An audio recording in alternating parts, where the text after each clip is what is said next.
പ്രിയ പുണ്യാത്മാക്കളെ, സ്വാമി വിവേകാനന്ദന്റെ ജോലിയും അതിന്റെ രഹസ്യവും അഥവാ വർക്ക് ആൻഡ് ഇറ്റ്സ് സീക്രട്ട് എന്ന കൃതിയാണ് ഇപ്പോൾ കേൾക്കാൻ പോകുന്നത്. നമുക്ക് കൃതിയിലേക്ക് പോകാം.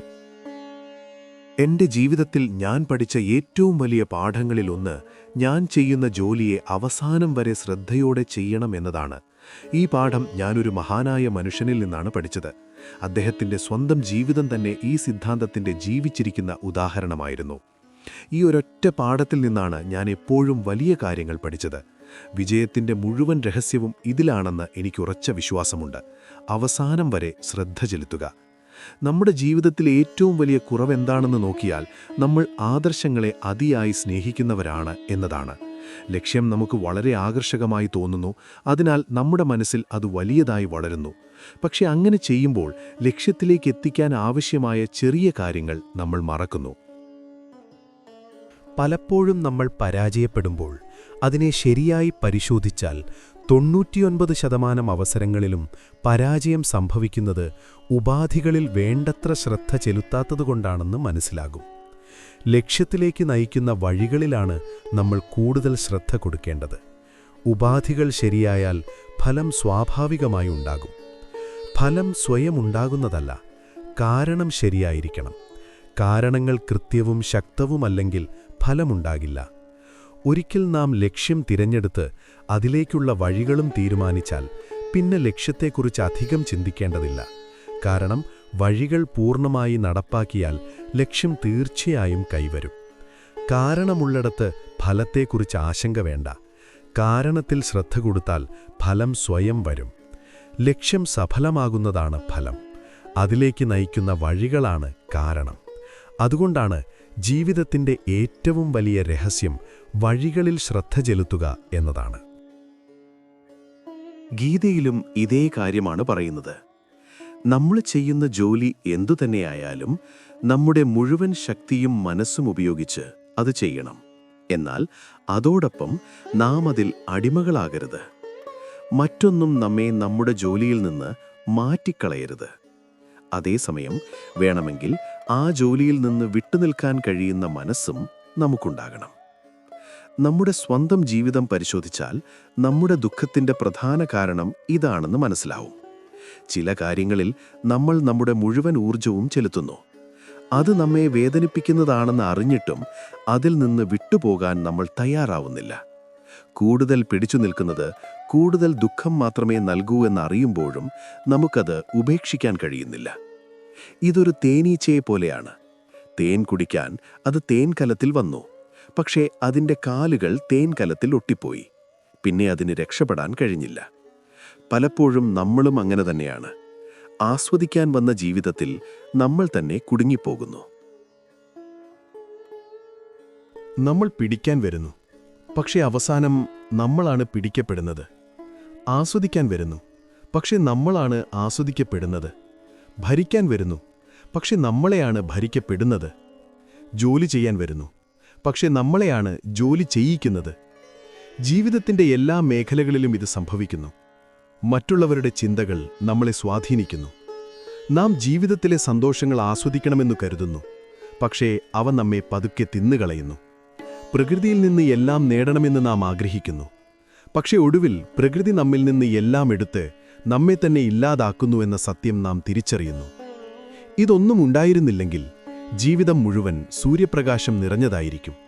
വിജയവും പരാജയവും സന്തോഷവും ദുഃഖവും ഉണ്ടായാലും നമ്മൾ അതിൽ കുടുങ്ങാതിരുന്നാൽ ജീവിതം ഒരിക്കലും ഭാരമാകില്ല. അത് സൂര്യപ്രകാശത്തിന്റെ തുടർച്ചയായ അനുഭവമായിരിക്കും. അതുകൊണ്ടാണ് മനുഷ്യൻ ദുരിതമനുഭവിക്കുന്നത്. നമ്മൾ കാര്യങ്ങളോട് അതിയായി ചേർന്നു പോകുന്നു, അതിൽ കുടുങ്ങിപ്പോകുന്നു. അതുകൊണ്ട് തന്നെയാണ് ഗീത പറയുന്നത്, നിരന്തരം പ്രവർത്തിക്കൂ, പ്രവർത്തിക്കണം. പക്ഷേ ബന്ധിതരാകരുത്, പിടിക്കപ്പെടരുത്. എത്ര പ്രിയപ്പെട്ടവരായാലും ആത്മാവ് അതിനായി എത്ര ആഗ്രഹിച്ചാലും വിട്ടുപോകുമ്പോൾ എത്ര വലിയ വേദനയുണ്ടാകുമെങ്കിലും വേണ്ട സമയത്ത് എല്ലാറ്റിൽ നിന്നും വിട്ടുനിൽക്കാനുള്ള ശക്തി നമ്മളിൽ തന്നെ സൂക്ഷിക്കണം. ഈ ജീവിതത്തിലോ മറ്റൊരു ജീവിതത്തിലോ ദുർബലർക്ക് നിലനിൽപ്പില്ല. ദുർബലത നമ്മെ അടിമകളാക്കുന്നു. ദുർബലത ശരീരത്തിലും മനസ്സിലും എല്ലാത്തരം ദുരിതങ്ങളുമുണ്ടാക്കുന്നു. ദുർബലത തന്നെയാണ് മരണം. നമ്മളെ ചുറ്റി അനേകം രോഗാണുക്കളുണ്ടാകാം. എന്നാൽ ശരീരം ദുർബലമാകുന്നതുവരെ അവയ്ക്ക് നമ്മെ ബാധിക്കാൻ കഴിയില്ല. നമ്മുടെ ചുറ്റും ലക്ഷക്കണക്കിന് ദുരിതങ്ങളുണ്ടാകാം. സാരമില്ല. നമ്മുടെ മനസ്സ് ശക്തമായിരിക്കുമ്പോൾ അവ നമ്മെ സമീപിക്കാൻ പോലും ധൈര്യപ്പെടില്ല. ഇതാണ് വലിയ സത്യം. ശക്തിയാണ് ജീവിതം, ദുർബലതയാണ് മരണം. ശക്തിയാണ് സന്തോഷം, ജീവൻ, അമരത്വം. ദുർബലതയാകട്ടെ തുടർച്ചയായ ഭയം, സംഘർഷം, ദുരിതം, ഒടുവിൽ മരണം. ഇപ്പോൾ നമ്മുടെ എല്ലാ സന്തോഷങ്ങളുടെയും അടിസ്ഥാനം ആസക്തിയാണ്. നമ്മൾ സുഹൃത്തുക്കളോടും ബന്ധുക്കളോടും ചേർന്നിരിക്കുന്നു. നമ്മുടെ ചിന്തകളോടും ആത്മീയ പ്രവർത്തനങ്ങളോടും ചേർന്നിരിക്കുന്നു. പുറത്തെ വസ്തുക്കളോടും ചേർന്നിരിക്കുന്നു. അവയിൽ നിന്ന് സന്തോഷം കിട്ടുമെന്ന് കരുതി. പക്ഷേ ഈ ആസക്തിയല്ലാതെ മറ്റെന്താണ് ദുഃഖം കൊണ്ടുവരുന്നത്? സന്തോഷം ലഭിക്കണമെങ്കിൽ വിട്ടുനിൽക്കാൻ അറിയണം. നമ്മൾക്കിഷ്ടമുള്ളപ്പോൾ സ്വയം വേർപെടുത്താൻ കഴിയുന്ന ശക്തിയുണ്ടെങ്കിൽ ദുരിതമുണ്ടാകില്ല. പ്രകൃതിയിൽ നിന്ന് ഏറ്റവും നല്ലത് നേടാൻ കഴിയുന്നത് ഒരു വസ്തുവിനോട് പൂർണ്ണമായി ചേർന്നിരിക്കാനും ആവശ്യമുള്ളപ്പോൾ അതിൽ നിന്ന് പൂർണ്ണമായി വിട്ടുനിൽക്കാനും കഴിയുന്ന മനുഷ്യനാണ്. പ്രശ്നം ഇതാണ്: വിട്ടുനിൽക്കാനുള്ള ശക്തിയും ചേർന്നു നിൽക്കാനുള്ള ശക്തിയത്ര തന്നെ ശക്തമായിരിക്കണം. ചില ആളുകൾക്ക് ഒരിക്കലും ഒന്നിനോടും അടുപ്പമില്ല. അവർ സ്നേഹിക്കില്ല. അവർ കഠിനഹൃദയരും നിസ്സംഗരുമാണ്. അവർ പല ദുരിതങ്ങളിൽ നിന്നും രക്ഷപ്പെടുന്നു. പക്ഷേ ഒരു മതിലിനും ദുരിതമില്ല. മതിൽ ഒരിക്കലും സ്നേഹിക്കില്ല, ഒരിക്കലും വേദനിക്കില്ല. എന്നാൽ അതൊരു മതിലാണ്. ഒരു മതിലായിരിക്കുന്നതിനേക്കാൾ സ്നേഹിക്കുകയും വേദനിക്കുകയും ചെയ്യുന്നത് നല്ലതാണ്. ഒരിക്കലും സ്നേഹിക്കാത്ത കഠിനമായ മനുഷ്യൻ ദുരിതങ്ങളിൽ നിന്നും മാത്രമല്ല, സന്തോഷങ്ങളിൽ നിന്നും കൂടി ഒഴിഞ്ഞുമാറുന്നു. നമുക്കത് വേണ്ട. അത് ജീവനല്ല, അത് ദുർബലതയാണ്, മരണം തന്നെയാണ്. ഒരിക്കലും വേദന അനുഭവിക്കാത്ത, ഒരിക്കലും ദുർബലത അനുഭവിക്കാത്ത ആത്മാവ് ഇനിയും ഉണർന്നിട്ടില്ല. അത് നിർജീവമായ അവസ്ഥയാണ്. നമുക്കത് വേണ്ട. അതേസമയം സ്നേഹിക്കാനുള്ള ആ വലിയ ശക്തി, ആത്മാവിനെ മുഴുവൻ ഒരിടത്തർപ്പിക്കാനുള്ള ശക്തി, മറ്റുള്ളവർക്കായി സ്വയം മറന്നുപോകാനുള്ള ശക്തി, അത് ദൈവികമായ ശക്തിയാണ്. പക്ഷേ മനുഷ്യൻ ദൈവത്തേക്കാൾ ഉയരാൻ ആഗ്രഹിക്കുന്നു. പൂർണ്ണനായ മനുഷ്യന് തന്റെ ആത്മാവിനെ മുഴുവൻ സ്നേഹത്തിലേക്ക് ഒഴുക്കാൻ കഴിയും. എന്നിട്ടും അവൻ ബന്ധിതനാകുന്നില്ല. ഇതെങ്ങനെ സാധിക്കുന്നു? അത് മറ്റൊരു വലിയ രഹസ്യമാണ്. യാചകൻ ഒരിക്കലും സന്തുഷ്ടനല്ല. അവന് കിട്ടുന്നത് സഹതാപത്തോടെ കൊടുക്കുന്ന ഒന്നാണ്. അതിനു പിന്നിൽ നീ താഴ്ന്നവനാണ് എന്ന ചിന്തയുണ്ടാകും. അതിനാൽ അവന് കിട്ടുന്നത് അവൻ ആസ്വദിക്കുന്നില്ല. നമ്മളൊക്കെയും യാചകരാണ്. നമ്മൾ എന്തു ചെയ്താലും അതിനു പകരം എന്തെങ്കിലും പ്രതീക്ഷിക്കുന്നു. നമ്മളൊക്കെയും വ്യാപാരികളാണ്. ജീവിതത്തിൽ വ്യാപാരികൾ, സദ്ഗുണത്തിന്റെ വ്യാപാരികൾ, മതത്തിന്റെ വ്യാപാരികൾ, അയ്യോ, സ്നേഹത്തിന്റെ പോലും വ്യാപാരികൾ.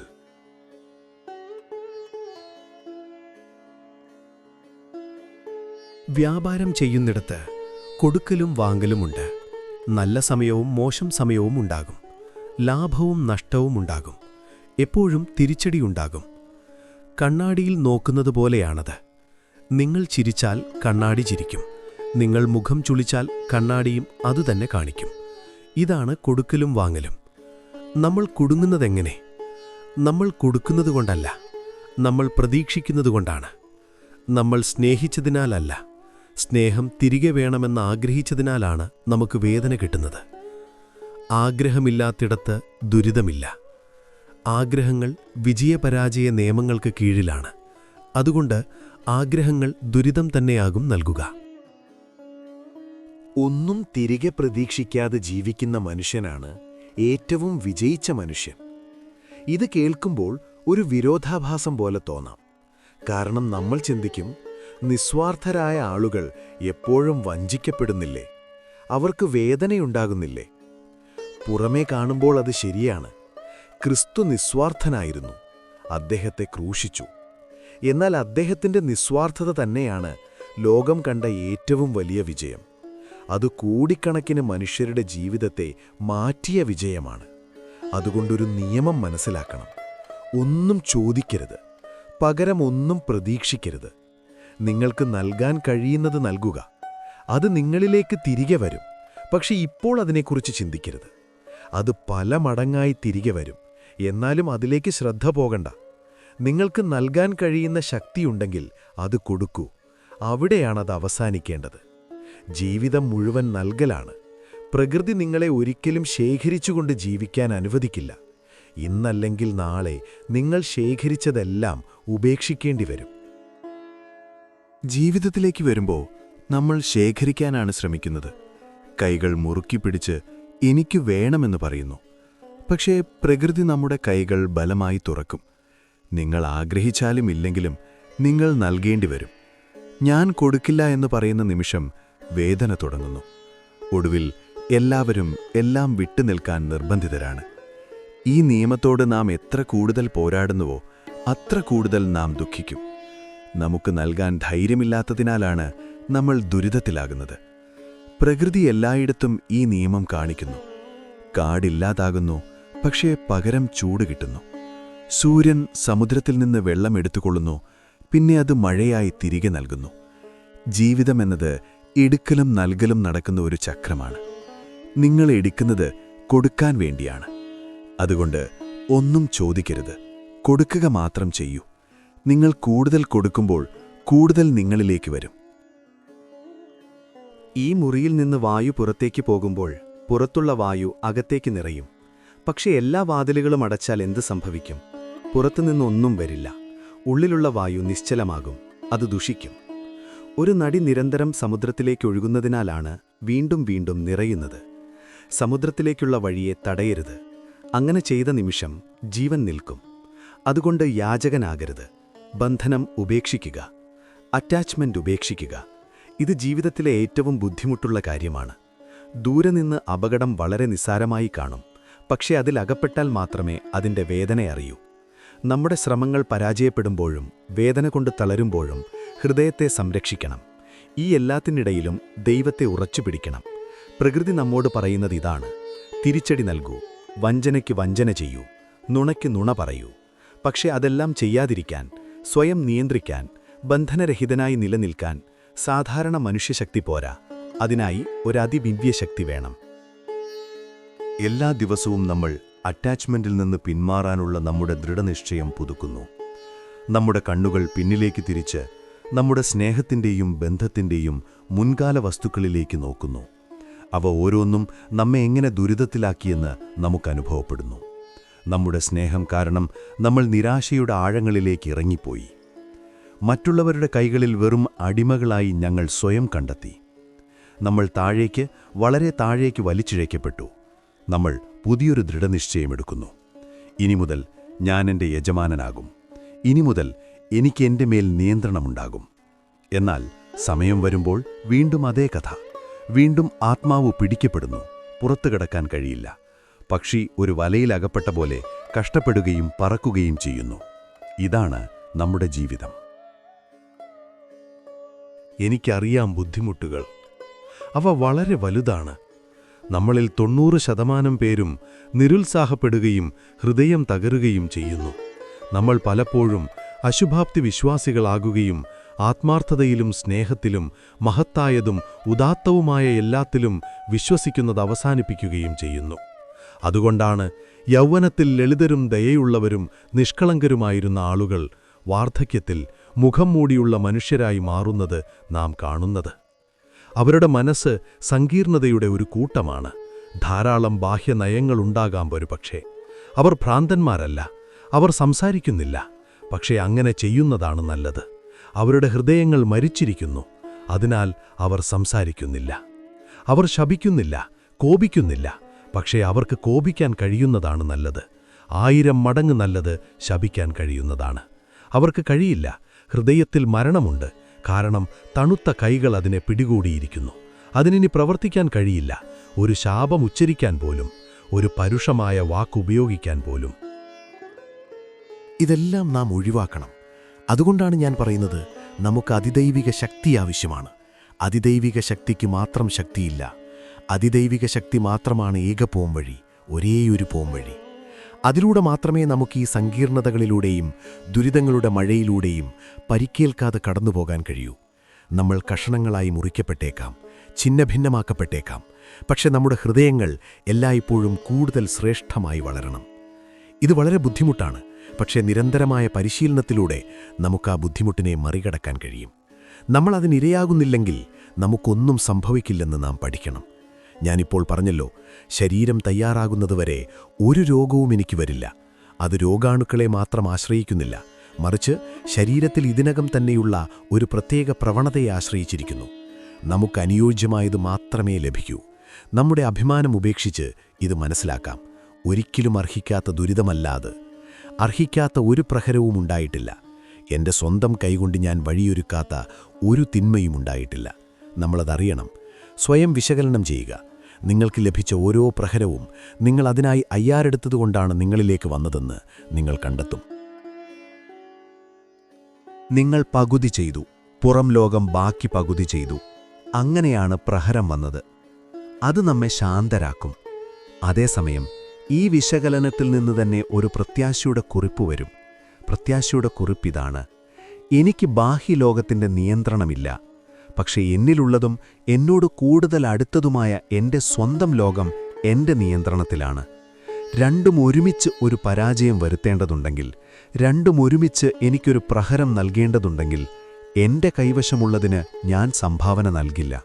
പിന്നെ എങ്ങനെയാണ് പ്രഹരം വരിക? എനിക്ക് എന്നെ തന്നെ യഥാർത്ഥത്തിൽ നിയന്ത്രിക്കാൻ കഴിഞ്ഞാൽ ആ പ്രഹരം ഒരിക്കലും വരില്ല. നമ്മുടെ കുട്ടിക്കാലം മുതൽ നമ്മുടെ പുറത്തുള്ള എന്തിൻ്റെയെങ്കിലും മേൽ കുറ്റം ചുമത്താൻ നാം എപ്പോഴും ശ്രമിച്ചുകൊണ്ടിരിക്കുകയാണ്.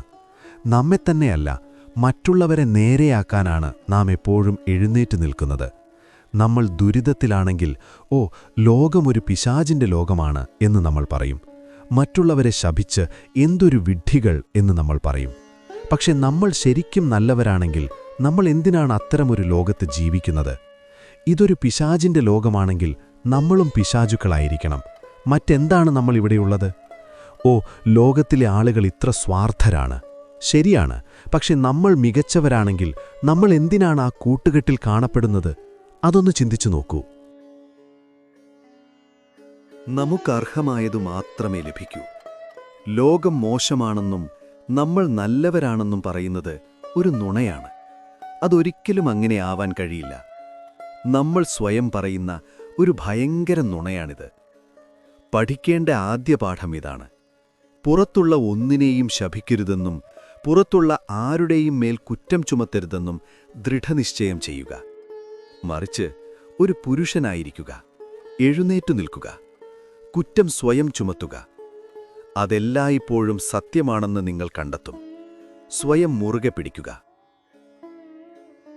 ഒരു നിമിഷം നമ്മൾ നമ്മുടെ പുരുഷത്വത്തെക്കുറിച്ചും ദൈവങ്ങളാണെന്നും നമുക്കെല്ലാം അറിയാം, നമുക്കെല്ലാം ചെയ്യാൻ കഴിയും, നമ്മൾ കുറ്റമറ്റവരും കളങ്കമില്ലാത്തവരും ലോകത്തിലെ ഏറ്റവും നിസ്വാർത്ഥരുമായ ആളുകളാണെന്നും സംസാരിക്കുന്നത് ലജ്ജാകരമല്ലേ? അടുത്ത നിമിഷം ഒരു ചെറിയ കല്ല് നമ്മെ വേദനിപ്പിക്കുന്നു. ഒരു ചെറിയ ജാക്കിന്റെ ഒരു ചെറിയ കോപം നമ്മെ മുറിവേൽപ്പിക്കുന്നു. തെരുവിലെ ഏത് വിഡ്ഢിയും ഈ ദൈവങ്ങളെ ദുരിതത്തിലാക്കുന്നു. നമ്മൾ അത്തരം ദൈവങ്ങളാണെങ്കിൽ ഇതങ്ങനെയാകണോ? ലോകം കുറ്റപ്പെടുത്തേണ്ടതാണെന്നത് ശരിയാണോ? നമ്മുടെ ഏതെങ്കിലും തന്ത്രങ്ങൾ കൊണ്ട് ഏറ്റവും ശുദ്ധനും ശ്രേഷ്ഠനുമായ ദൈവത്തെ ദുരിതത്തിലാക്കാൻ കഴിയുമോ? നിങ്ങൾ ഇത്ര നിസ്വാർത്ഥനാണെങ്കിൽ നിങ്ങൾ ദൈവത്തെ പോലെയാണ്. ഏത് ലോകം നിങ്ങളെ വേദനിപ്പിക്കാൻ കഴിയും? നിങ്ങൾ 7-ാം നരകത്തിലൂടെ പരിക്കേൽക്കാതെയും സ്പർശിക്കപ്പെടാതെയും കടന്നുപോകും. എന്നാൽ നിങ്ങൾ പരാതിപ്പെടുകയും ബാഹ്യലോകത്തിന്മേൽ കുറ്റം ചുമത്താൻ ആഗ്രഹിക്കുകയും ചെയ്യുന്നത് തന്നെ നിങ്ങൾക്ക് ബാഹ്യലോകം അനുഭവിക്കുന്നു എന്ന് കാണിക്കുന്നു. നിങ്ങൾക്ക് തോന്നുന്ന വസ്തുത തന്നെ നിങ്ങൾ അവകാശപ്പെടുന്നതല്ലെന്ന് കാണിക്കുന്നു. പുറം ലോകം നിങ്ങളെ വേദനിപ്പിക്കുന്നു എന്ന് സങ്കൽപ്പിച്ചുകൊണ്ട്, ഓ, ഈ പിശാചിന്റെ ലോകം, ഈ മനുഷ്യൻ എന്നെ വേദനിപ്പിക്കുന്നു, ആ മനുഷ്യൻ എന്നെ വേദനിപ്പിക്കുന്നു എന്ന് നിലവിളിച്ചുകൊണ്ട് കഷ്ടപ്പാടുകൾക്ക് മുകളിൽ കഷ്ടപ്പാടുകൾ കുന്നുകൂട്ടുന്നതിലൂടെ നിങ്ങൾ നിങ്ങളുടെ കുറ്റകൃത്യം കൂടുതൽ വലുതാക്കുകയും മാത്രമാണ് ചെയ്യുന്നത്. അത് കഷ്ടപ്പാടുകൾക്ക് നുണകൾ ചേർക്കുകയാണ്. നമ്മൾ നമ്മളെ തന്നെ പരിപാലിക്കണം. അത്രയും ചെയ്യാൻ കഴിയും. കുറച്ചു കാലത്തേക്ക് മറ്റുള്ളവരെ ശ്രദ്ധിക്കുന്നത് ഉപേക്ഷിക്കണം. നമുക്ക് ഉപാധികൾ പൂർണ്ണമാക്കാം. അവസാനം സ്വയം പരിപാലിക്കും. കാരണം നമ്മുടെ ജീവിതം നല്ലതും നിർമ്മലവുമാണെങ്കിൽ മാത്രമേ ലോകം നല്ലതും നിർമ്മലവുമാകൂ. അതൊരു ഫലമാണ്. നമ്മൾ ഉപാധികളുമാണ്. അതിനാൽ നമുക്ക് നമ്മെ തന്നെ ശുദ്ധീകരിക്കാം. നമുക്ക് നമ്മെ തന്നെ പൂർണ്ണരാക്കാം.